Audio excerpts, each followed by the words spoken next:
Hi everyone, and welcome to the Pithy PTA. Today is the first video in a two-part series discussing how to determine muscle action at a joint.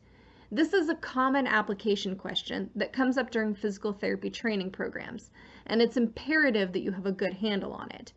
Today, we'll start by defining some key terms, and in our next video, we'll discuss using the Pithy PTA JARM method. Anytime we talk about muscle action at a joint, there's a few recurring words that you'll hear, such as agonist or antagonist muscles and concentric, eccentric, or isometric contractions. If you're unclear on any of these terms, you've clicked on the right video. Beginning with muscle types, you can think of agonist muscles as the prime movers, or the muscles that are really doing all the work. These are the muscles that are causing whatever action is happening, whether that's the flexion of our hip and knee during a squat, or it's plantar flexion of our foot as we jump into the air.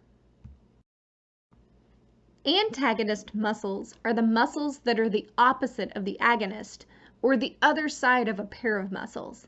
An example of a pair of muscles would be the quadriceps group and the hamstrings. The first group does knee extension, while the second does knee flexion.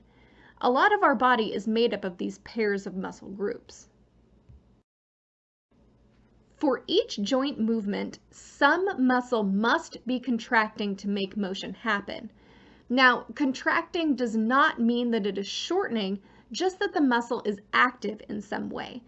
The terms concentric, eccentric, and isometric tell us what is happening to the muscle length while it is contracting. Concentric means that the muscle is contracting and shortening. This is often the type of muscle contraction people are most familiar with. It's the classic motion of lifting a weight during a biceps curl.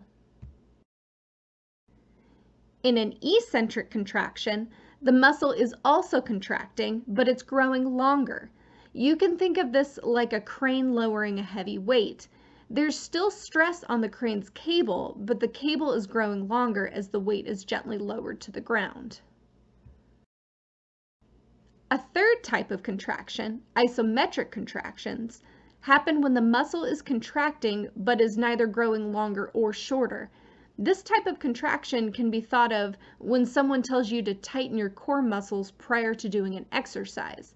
Your muscles are active and you feel tension, but they're not getting longer or shorter. And that's it for today. Thanks so much for watching.